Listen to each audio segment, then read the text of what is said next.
News next top ನ್ಯೂಸ್ಗೆ ಸ್ವಾಗತ. ನಾನು ದರ್ಶನ್ ಶೆಟ್ಟಿ ನಾರ್ಕಳಿ. ಟಾಪ್ ನ್ಯೂಸ್ ನೋಡೋಣ. ಅದಕ್ಕೂ ಮುನ್ನ ಈ ಕ್ಷಣದ ಹೆಡ್ಲೈನ್ಸ್. ಚಿತ್ರದುರ್ಗ ದುರಂತದ ಬೆನ್ನಲ್ಲೇ ಮತ್ತೊಂದು ಅಗ್ನಿ ಅವಘಡ. ಮೈಸೂರು ಅರಮನೆ ಮುಂಭಾಗದಲ್ಲಿಯೇ ಸ್ಫೋಟ, ಓರ್ವ ಮೃತ, 4ವರಿಗೆ ಗಾಯ. ಮಹಿಳಾ ಪ್ರಯಾಣಿಕರಿಗೆ ಇನ್ಮುಂದೆ ಮಹಿಳಾ ಚಾಲಕಿ, ಮುಂಗಡ ಟಿಪ್ಸ್ ಆಯ್ಕೆಗೆ ನಿಷೇಧ. ಓಲಾ, ರ್ಯಾಪಿಡೋದಂತ ಆ್ಯಪ್ಗಳಿಗೆ ಕೇಂದ್ರದಿಂದ ಹೊಸ ನಿಯಮ. ಸಿಡಬ್ಲ್ಯೂಸಿ ಸಭೆಗೆ ಸಿಎಂ ಸಿದ್ದರಾಮಯ್ಯಗೆ ಮಾತ್ರ ಆಹ್ವಾನ. ಡಿಕೆಶಿಯನ್ನು ಮರೆತ್ರ ಹೈಕಮಾಂಡ್. ಬಾವುಟ ಕಟ್ಟೋ ಕೆಲಸನೂ ಮಾಡಿದ್ದೀನಿ ಎಂದಿದ್ದಕ್ಕೆ ಡಿಸಿಎಂ. ರಾಜ್ಯದಲ್ಲಿ ಭೂ ಪರಿವರ್ತನೆ ವಿಧಾನ ಮತ್ತಷ್ಟು ಸರಳ. ಪ್ರತ್ಯೇಕ ಡಿಸಿ ಕನ್ವರ್ಷನ್ ಅಗತ್ಯವಿಲ್ಲ. ನೇರ ನಕ್ಷೆ ಮಂಜೂರಾತಿ ಅರ್ಜಿ ಸಲ್ಲಿಕೆಗೆ ಅವಕಾಶ. ಕಾಂಗ್ರೆಸ್ ಸರ್ಕಾರದ ಹಾದಿಯನ್ನೇ ತುಳಿದ ಬಿಜೆಪಿ. ಇಂದಿರಾ ಕ್ಯಾಂಟೀನ್ ಮಾದರಿಯಲ್ಲೇ ಅಟಲ್ ಕ್ಯಾಂಟೀನ್. ಕೇವಲ 5 ರೂಪಾಯಿಗೆ ಸಿಗಲಿದೆ ಭರ್ಜರಿ ಊಟ. ಚಿತ್ರದುರ್ಗದಲ್ಲಿ ಬಸ್ ದುರಂತ ಪ್ರಕರಣದ ಬೆನ್ನಲ್ಲೇ ಮೈಸೂರಿನಲ್ಲಿ ಮತ್ತೊಂದು ಅಗ್ನಿ ಅವಘಡ ಪ್ರಕರಣ ಬೆಳಕಿಗೆ ಬಂದಿದೆ. ಮೈಸೂರು ಅರಮನೆ ಮುಂಭಾಗದಲ್ಲಿ ಹೀಲಿಯಂ ಸಿಲಿಂಡರ್ ಸ್ಫೋಟಗೊಂಡ ಪರಿಣಾಮ ಓರ್ವ ಮೃತಪಟ್ಟಿದ್ದಾರೆ, 4ವರಿಗೆ ಗಾಯಗಳಾಗಿದೆ ಎನ್ನಲಾಗಿದೆ. ಅರಮನೆ ಮುಂಭಾಗದಲ್ಲಿ ಇರುವ ಜಯಮಾರ್ತಾಂಡ ಗೇಟ್ ಬಳಿ ಈ ದುರ್ಘಟನೆ ಸಂಭವಿಸಿದೆ. ಹೀಲಿಯಂ ಬಲೂನು ಮಾರಾಟ ಮಾಡುತ್ತಿದ್ದವರ ಬಳಿಯೇ ಇದ್ದ ಸಿಲಿಂಡರ್ ಸ್ಫೋಟಗೊಂಡ ಪರಿಣಾಮ ಬಲೂನು ವ್ಯಾಪಾರ ಮಾಡುತ್ತಿದ್ದ ವ್ಯಕ್ತಿ ಸ್ಥಳದಲ್ಲೇ ಮೃತಪಟ್ಟಿದ್ದಾರೆ. ಇನ್ನು 4 ಮಂದಿ ಗಾಯಾಳುಗಳನ್ನು ಕೆಆರ್ ಆಸ್ಪತ್ರೆಗೆ ಚಿಕಿತ್ಸೆಗೆ ದಾಖಲು ಮಾಡಲಾಗಿದೆ. ನಿನ್ನೆ ಕ್ರಿಸ್ಮಸ್ ರಜೆ ಹಿನ್ನೆಲೆಯಲ್ಲಿ ಜನಸಂದಣಿ ಕೂಡ ಜಾಸ್ತಿಯೇ ಇತ್ತು. ಫುಟ್ಪಾತ್ನಲ್ಲಿ ಮೃತ ವ್ಯಕ್ತಿ ಹೀಲಿಯಂ ಬಲೂನುಗಳ ವ್ಯಾಪಾರಕ್ಕೆ ಇಳಿದಿದ್ದರು ಎನ್ನಲಾಗಿದೆ. ಅವರ ಸೈಕಲ್ನಲ್ಲಿ ಇದ್ದ ಹೀಲಿಯಂ ಸಿಲಿಂಡರ್ ಏಕಾಏಕಿ ಸ್ಫೋಟಗೊಂಡಿದ್ದು ಸ್ಥಳದಲ್ಲೇ ವ್ಯಾಪಾರಿ ಮೃತಪಟ್ಟಿದ್ದಾರೆ. ಸುತ್ತಮುತ್ತಲೂ ಇದ್ದವರು ಗಾಯಗೊಂಡಿದ್ದಾರೆ. ಕೂಡಲೇ ಸ್ಥಳಕ್ಕಾಗಮಿಸಿದ ಪೊಲೀಸರು ಪರಿಶೀಲನೆ ನಡೆಸಿದ್ದಾರೆ. ಉತ್ತಮ ಸಂಸ್ಕಾರಯುತ ಶಿಕ್ಷಣದೊಂದಿಗೆ VSS English medium CBSE school Udupi Muddur. ನರ್ಸರಿಯಿಂದ 10ನೇ ತರಗತಿವರೆಗೆ ಶಿಕ್ಷಣದ ಜೊತೆಗೆ 5ರಿಂದ 10ನೇ ತರಗತಿವರೆಗಿನ ವಿದ್ಯಾರ್ಥಿನಿಯರಿಗೆ ಉತ್ತಮ ಹಾಸ್ಟೆಲ್ ಸೌಲಭ್ಯವೂ ಇದೆ. ನಿಮ್ಮ ಮಕ್ಕಳ ಪ್ರವೇಶಾತಿಗಾಗಿ ಈ ಸಂಖ್ಯೆಗೆ ಕರೆ ಮಾಡಿ. ಓಲಾ, ಊಬರ್, ರ್ಯಾಪಿಡೋಗಳಂತಹ ಅಪ್ಲಿಕೇಶನ್ಗಳ ಬಳಕೆ ದೇಶದಲ್ಲಿ ದಿನದಿಂದ ದಿನಕ್ಕೆ ಹೆಚ್ಚುತ್ತಿದೆ. ಈ ಅಪ್ಲಿಕೇಶನ್ಗಳಿಂದ ಜನಸಾಮಾನ್ಯರಿಗೆ ಎಷ್ಟು ಅನುಕೂಲವಾಗಿದೆಯೋ ಅಷ್ಟೇ ಅನಾನುಕೂಲ ಕೂಡ ಸಂಭವಿಸಿದೆ. ಈ ಹಿನ್ನೆಲೆಯಲ್ಲಿ ಮಧ್ಯಪ್ರವೇಶಿಸಿರುವ ಕೇಂದ್ರ ಸರ್ಕಾರ ಪ್ರಯಾಣಿಕರ ಅನುಕೂಲದ ದೃಷ್ಟಿಯಿಂದ ಈ ಅಪ್ಲಿಕೇಶನ್ಗಳ ನಿರ್ವಹಣೆಯಲ್ಲಿ ಕೆಲ ಕಡ್ಡಾಯ ನಿಯಮಗಳನ್ನು ಜಾರಿಗೆ ತಂದಿದೆ. ಯಾವುದೇ ರೈಡ್ ಬುಕ್ ಮಾಡುವ ಮುನ್ನ ಗ್ರಾಹಕರು ನೀಡಬೇಕಿದ್ದ ಟಿಪ್ಸ್ ವ್ಯವಸ್ಥೆಗೆ ಕೇಂದ್ರ ಸಾರಿಗೆ ಮತ್ತು ಹೆದ್ದಾರಿ ಸಚಿವಾಲಯವು ನಿಷೇಧ ಹೇರಿದೆ. ಪ್ರಯಾಣ ದರ ನೀಡುವುದು ಮಾತ್ರವಲ್ಲದೆ ಮುಂಗಡ ಟಿಪ್ಸ್ ಪಾವತಿ ಮಾಡಿದರೆ ಮಾತ್ರ ಕಾರು ಅಥವಾ ಆಟೋ ಲಭ್ಯವಾಗುವ ವಾತಾವರಣ ನಿರ್ಮಾಣವಾಗಿತ್ತು. ಇದು ಪ್ರಯಾಣಿಕರಿಗೆ ಹೊರೆಯಾಗುತ್ತಿದ್ದ ಹಿನ್ನೆಲೆಯಲ್ಲಿ ಕೇಂದ್ರ ಸರ್ಕಾರ ಈ ಬದಲಾವಣೆ ತಂದಿದೆ. ಇನ್ನು ಬಹಳ ಮುಖ್ಯ ಬದಲಾವಣೆ ಎಂಬಂತೆ ಮಹಿಳಾ ಪ್ರಯಾಣಿಕರಿಗೆ ಮಹಿಳಾ ಚಾಲಕರನ್ನೇ ಆಯ್ಕೆ ಮಾಡಿಕೊಳ್ಳುವಂತೆ ಆಯ್ಕೆಗಳನ್ನು ಈ ಅಪ್ಲಿಕೇಶನ್ಗಳಲ್ಲಿ ತರಬೇಕು ಎಂದು ಕಡ್ಡಾಯ ನಿಯಮ ಜಾರಿಗೆ ತರಲಾಗಿದೆ. ಇನ್ನು ಇದರ ಜೊತೆಯಲ್ಲಿ ಪ್ರಯಾಣಿಕರು ನೀಡುವ ಸಲಹೆಗಳ ಮೊತ್ತವು ಸಂಪೂರ್ಣವಾಗಿ ಸಂಬಂಧಪಟ್ಟ ಚಾಲಕರ ಪಾಲಾಗಬೇಕು. ಕಂಪನಿಗಳು ಯಾವುದೇ ಕಮಿಷನ್ ತೆಗೆದುಕೊಳ್ಳಬಾರದು ಎಂದು ಕೇಂದ್ರ ಸ್ಪಷ್ಟಪಡಿಸಿದೆ. ರಾಜ್ಯದಲ್ಲಿ ಸಿಎಂ ಕುರ್ಚಿ ಕದನದಲ್ಲಿ 6ಕ್ಕೆ ಏರದೆ 3ಕ್ಕೆ ಇಳಿಯದಂತಹ ಪರಿಸ್ಥಿತಿಯಲ್ಲಿದೆ. ನಿಮ್ಮ ಸಮಸ್ಯೆಗಳನ್ನು ನೀವೇ ಬಗೆಹರಿಸಿಕೊಳ್ಳಿ ಎಂದು ಖಡಕ್ ಆಗಿ ಹೇಳಿರುವ ಮಲ್ಲಿಕಾರ್ಜುನ್ ಖರ್ಗೆ ಈ ತಲೆನೋವಿನಿಂದ ತಪ್ಪಿಸಿಕೊಳ್ಳುವ ಯತ್ನ ಮಾಡಿದ್ದಾರೆ. ಈ ಎಲ್ಲದರ ನಡುವೆ ಕಾಂಗ್ರೆಸ್ ಹೈಕಮಾಂಡ್ ಡಿಸಿಎಂ ಡಿಕೆ ಶಿವಕುಮಾರ್ ಅವರನ್ನು ಕಡೆಗಣಿಸುವ ಕಾರ್ಯ ಮಾಡ್ತಿದೆಯಾ ಎಂಬ ಅನುಮಾನ ಮೂಡಿದೆ. ಇಂದು ದೆಹಲಿಯಲ್ಲಿ ಎಐಸಿಸಿ ಕಾರ್ಯಕಾರಿ ಸಭೆ ನಡೆಯಲಿದ್ದು ಈ ಸಭೆಗೆ ಸಿಎಂ ಸಿದ್ದರಾಮಯ್ಯ ಅವರಿಗೆ ಮಾತ್ರ ಆಹ್ವಾನ ನೀಡಲಾಗಿದೆ. ಈ ಹಿನ್ನೆಲೆಯಲ್ಲಿ ಇಂದು ಸಿಎಂ ಸಿದ್ದರಾಮಯ್ಯ ದೆಹಲಿಗೆ ಪ್ರಯಾಣಿಸಿದ್ದಾರೆ. ಇತ್ತ ಡಿಸಿಎಂ ಡಿಕೆ ಶಿವಕುಮಾರ್ಗೆ ಆಹ್ವಾನ ನೀಡದೇ ಇರುವುದು ಹಲವು ಅನುಮಾನಗಳಿಗೆ ದಾರಿ ಮಾಡಿಕೊಟ್ಟಿದೆ. ಈ ಎಲ್ಲ ಅನುಮಾನಗಳ ನಡುವೆ ಡಿಸಿಎಂ ಡಿಕೆ ಶಿವಕುಮಾರ್ ಹೇಳಿಕೆ ಕೂಡ ಹೈಕಮಾಂಡ್ ಮೇಲೆ ಇರುವ ಬೇಸರವನ್ನ ಪರೋಕ್ಷವಾಗಿ ಹೊರಹಾಕಿದ್ದಾರೆ ಎಂಬ ಅನುಮಾನ ಮೂಡಿಸಿದೆ. ನಾನು ಜೀವನ ಪೂರ್ತಿ ಕಾಂಗ್ರೆಸ್ ಕಾರ್ಯಕರ್ತ. ನಾನು ಕಾಂಗ್ರೆಸ್ ಪಕ್ಷದ ಎಲ್ಲ ಕೆಲಸಗಳನ್ನು ಮಾಡಿದ್ದೇನೆ. ಪಕ್ಷದ ಅಧ್ಯಕ್ಷನಾಗಿ ಬಾವುಟ ಕಟ್ಟಿದ್ದೇನೆ, ಪೋಸ್ಟರ್ ಅಂಟಿಸುವ ಕೆಲಸವನ್ನು ಮಾಡಿದ್ದೇನೆ. ಸುಮ್ಮನೆ ಅವಕಾಶ ಸಿಕ್ಕಾಗ ವೇದಿಕೆಯಲ್ಲಿ ಕೂತು ಭಾಷಣ ಮಾಡಿಕೊಂಡು ಹೋಗಿಲ್ಲ ಎಂದು ಹೇಳಿದ್ದಾರೆ.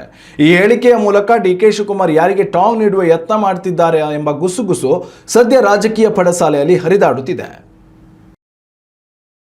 ಉತ್ತಮ ಸಂಸ್ಕಾರಯುತ ಶಿಕ್ಷಣದೊಂದಿಗೆ VSS English medium CBSE school Udupi Muddur. ನರ್ಸರಿಯಿಂದ 10ನೇ ತರಗತಿವರೆಗೆ ಶಿಕ್ಷಣದ ಜೊತೆಗೆ 5ರಿಂದ 10ನೇ ತರಗತಿವರೆಗಿನ ವಿದ್ಯಾರ್ಥಿನಿಯರಿಗೆ ಉತ್ತಮ ಹಾಸ್ಟೆಲ್ ಸೌಲಭ್ಯವೂ ಇದೆ. ನಿಮ್ಮ ಮಕ್ಕಳ ಪ್ರವೇಶಾತಿಗಾಗಿ ಈ ಸಂಖ್ಯೆಗೆ ಕರೆ ಮಾಡಿ.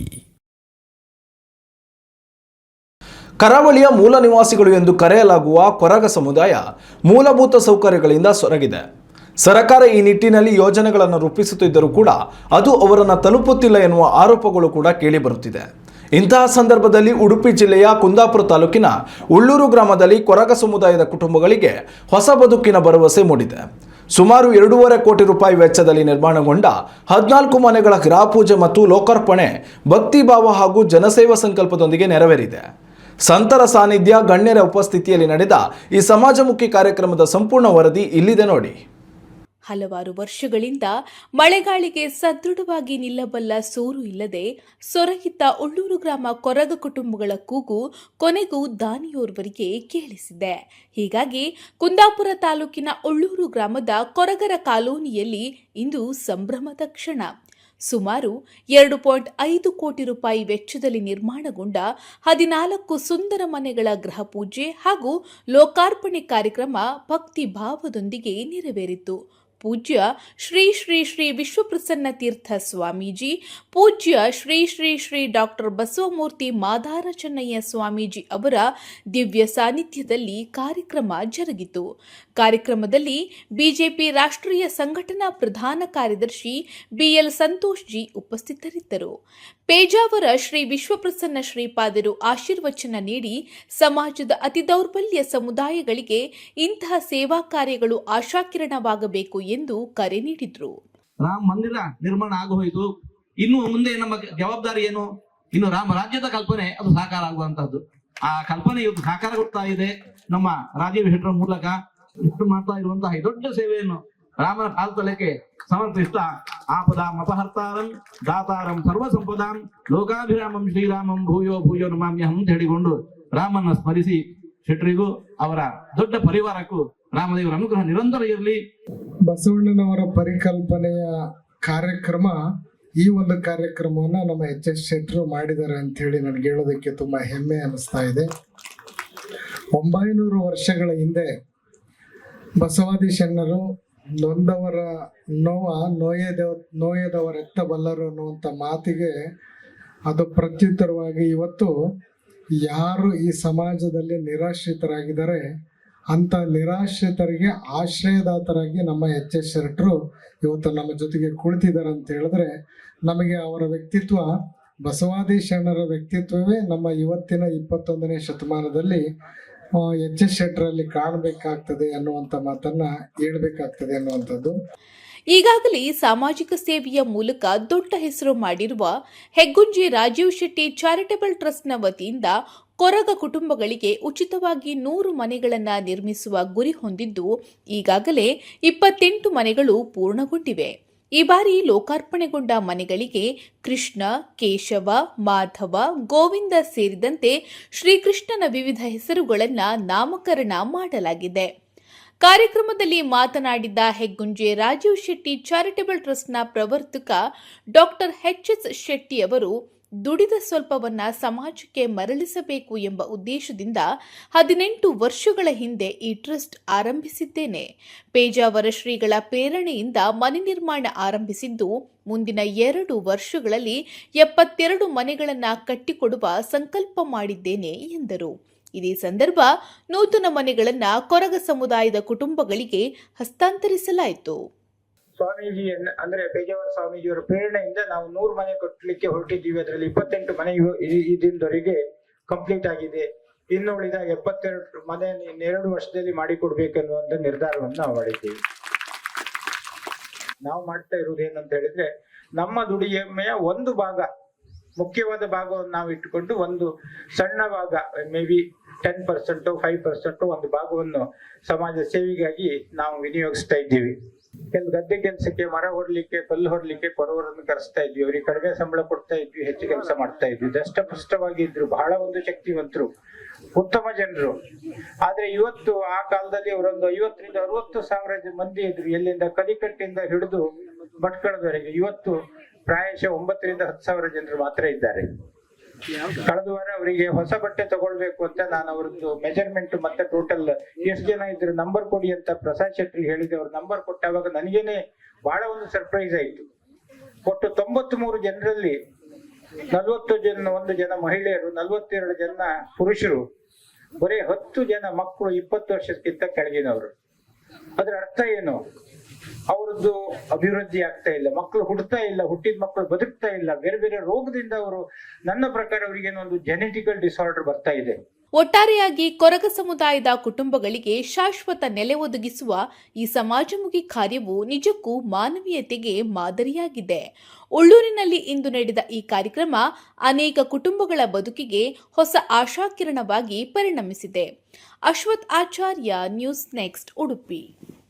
ಕರ್ನಾಟಕ ಭೂ ಕಂದಾಯ ಕಾಯ್ದೆ 1964ರ ತಿದ್ದುಪಡಿಗೆ ರಾಜ್ಯ ಸರ್ಕಾರ ಅಂತಿಮ ಅಧಿಸೂಚನೆ ಹೊರಡಿಸಿದೆ. ಈ ತಿದ್ದುಪಡಿಯ ಅಡಿಯಲ್ಲಿ ಭೂ ಕಬಳಿಕೆ ಮಾಡಿಕೊಳ್ಳಲು ಪ್ರತ್ಯೇಕವಾಗಿ ಜಿಲ್ಲಾಧಿಕಾರಿಗಳಿಂದ ಭೂ ಪರಿವರ್ತನೆ ಅಗತ್ಯ ಇಲ್ಲ ಎಂದು ತಿಳಿಸಲಾಗಿದೆ. ಈ ತಿದ್ದುಪಡಿಯ ಅನುಸಾರ ಭೂ ಪರಿವರ್ತನೆ ಇಲ್ಲದೆ ಮಾಸ್ಟರ್ ಪ್ಲಾನ್ನಲ್ಲಿ ತಿಳಿಸಿದ ರೀತಿಯಲ್ಲಿ ಉಪಯೋಗ ಮಾಡಿಕೊಳ್ಳಲು ನಕ್ಷೆ ಮಂಜೂರಾತಿಗೆ ನೇರವಾಗಿ ಅರ್ಜಿ ಸಲ್ಲಿಸಲು ಅವಕಾಶ ನೀಡಲಾಗಿದೆ. ಈ ವಿಚಾರವಾಗಿ ಸಿಎಂ ಸಿದ್ದರಾಮಯ್ಯ ಮಾತನಾಡಿದ್ದು, ಭಾರತವು ಪ್ರಸ್ತುತ ನವೀಕರಿಸಬಹುದಾದ ಇಂಧನಗಳ ಕಡೆ ಗಮನ ನೀಡುತ್ತಿದೆ. ಹೀಗಾಗಿ ಇದಕ್ಕೂ ಭೂ ಪರಿವರ್ತನೆಯಿಂದ ವಿನಾಯಿತಿ ನೀಡಿದ್ದೇವೆ ಎಂದು ಹೇಳಿದ್ದಾರೆ. ಇಲ್ಲಿಯವರೆಗೆ ಯಾವುದೇ ಕೃಷಿ ಭೂಮಿಯನ್ನು ವಸತಿ ಅಥವಾ ವಾಣಿಜ್ಯ ಉದ್ದೇಶಕ್ಕೆ ಬಳಕೆ ಮಾಡಿಕೊಳ್ಳಬೇಕು ಎಂದರೆ ಜಿಲ್ಲಾಧಿಕಾರಿಗಳಿಂದ ಭೂ ಪರಿವರ್ತನೆ ಮಾಡಿಕೊಳ್ಳುವ ಅನಿವಾರ್ಯತೆ ಇತ್ತು. ಇದಾದ ಬಳಿಕ ಯೋಜನಾ ಪ್ರಾಧಿಕಾರಿಗಳಿಂದ ನಕ್ಷೆ ಮಂಜೂರಾತಿ ಪಡೆದುಕೊಳ್ಳಬೇಕಿತ್ತು. ಆದರೆ ಇದೀಗ ಈ ನಿಯಮಾವಳಿಗಳಲ್ಲಿ ರಾಜ್ಯ ಸರ್ಕಾರ ಬದಲಾವಣೆ ತಂದಿದೆ. ಗ್ಯಾರಂಟಿ ಯೋಜನೆಯನ್ನ ದೇಶಕ್ಕೆ ಪರಿಚಯಿಸಿದ ಕಾಂಗ್ರೆಸ್ ಕರ್ನಾಟಕದಲ್ಲಂತೂ ಇದೇ ಅಸ್ತ್ರ ಬಳಕೆ ಮಾಡಿ ಗೆದ್ದಿತು. ಮೊದಲು ಗ್ಯಾರಂಟಿ ಯೋಜನೆಗಳನ್ನು ಟೀಕಿಸಿದ ಬಿಜೆಪಿ ಕ್ರಮೇಣ ತಾನು ತನ್ನ ಪ್ರಣಾಳಿಕೆಗಳಲ್ಲಿ ಗ್ಯಾರಂಟಿ ಯೋಜನೆಗಳನ್ನು ಬಳಕೆ ಮಾಡಲು ಮುಂದಾಗಿತ್ತು. ಇದೀಗ ಕರ್ನಾಟಕದ ಜನಪ್ರಿಯ ಇಂದಿರಾ ಕ್ಯಾಂಟೀನ್ ಮಾದರಿಯಂತೆ ದೆಹಲಿಯಲ್ಲಿರುವ ಬಿಜೆಪಿ ಸರ್ಕಾರ ಅಟಲ್ ಕ್ಯಾಂಟೀನ್ ಯೋಜನೆ ಆರಂಭಿಸಿದೆ. ಮಾಜಿ ಪ್ರಧಾನಿ ಅಟಲ್ ಬಿಹಾರಿ ವಾಜಪೇಯಿ ಅವರ 101ನೇ ಜನ್ಮದಿನಾಚರಣೆಯ ಪ್ರಯುಕ್ತ ದೆಹಲಿಯಲ್ಲಿ ಈ ಯೋಜನೆ ಆರಂಭಗೊಂಡಿದೆ. ದೆಹಲಿ ಬಿಜೆಪಿ ಸರ್ಕಾರವು ರಾಜ್ಯಾದ್ಯಂತ 100 ಅಟಲ್ ಕ್ಯಾಂಟೀನ್ಗಳನ್ನು ಆರಂಭಿಸುವ ಯೋಜನೆಯನ್ನು ಹೊಂದಿದ್ದು, ಮೊದಲ ಹಂತವಾಗಿ 45 ಅಟಲ್ ಕ್ಯಾಂಟೀನ್ಗಳಿಗೆ ಚಾಲನೆ ನೀಡಿದೆ. ಅಟಲ್ ಕ್ಯಾಂಟೀನ್ ಉದ್ಘಾಟಿಸಿ ಮಾತನಾಡಿದ ದೆಹಲಿ ಸಿಎಂ ರೇಖಾ ಗುಪ್ತಾ, ರಾಜ್ಯದಲ್ಲಿ ಯಾರು ಹಸುವಿನಿಂದ ಮಲಗುವಂತಾಗಬಾರದು. ಈ ಹಿನ್ನೆಲೆಯಲ್ಲಿ ಕೇವಲ 5 ರೂಪಾಯಿಗೆ ಅಟಲ್ ಕ್ಯಾಂಟೀನ್ನಲ್ಲಿ ಹೊಟ್ಟೆ ತುಂಬ ಊಟ ಸಿಗಲಿದೆ. ಇದು ಕೇವಲ ಆಹಾರ ಯೋಜನೆ ಮಾತ್ರವಲ್ಲ, ಬಡವರಿಗೆ ಗೌರವಯುತ ಬದುಕು ನೀಡುವ ಪ್ರಯತ್ನ ಎಂದು ಹೇಳಿದರು. ಇನ್ನಷ್ಟು ತಾಜಾ ಸುದ್ದಿಗಳಿಗಾಗಿ ನೋಡ್ತಾ ಇರಿ ನ್ಯೂಸ್ ನೆಕ್ಸ್ಟ್. ಇದು ವರ್ತಮಾನದ ಕೈಗನ್ನಡಿ.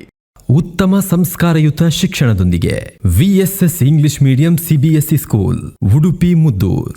ನರ್ಸರಿಯಿಂದ 10ನೇ ತರಗತಿವರೆಗೆ ಶಿಕ್ಷಣದ ಜೊತೆಗೆ 5ರಿಂದ 10ನೇ ತರಗತಿವರೆಗಿನ ವಿದ್ಯಾರ್ಥಿನಿಯರಿಗೆ ಉತ್ತಮ ಹಾಸ್ಟೆಲ್ ಸೌಲಭ್ಯವೂ ಇದೆ. ನಿಮ್ಮ ಮಕ್ಕಳ ಪ್ರವೇಶಾತಿಗಾಗಿ ಈ ಸಂಖ್ಯೆಗೆ ಕರೆ ಮಾಡಿ.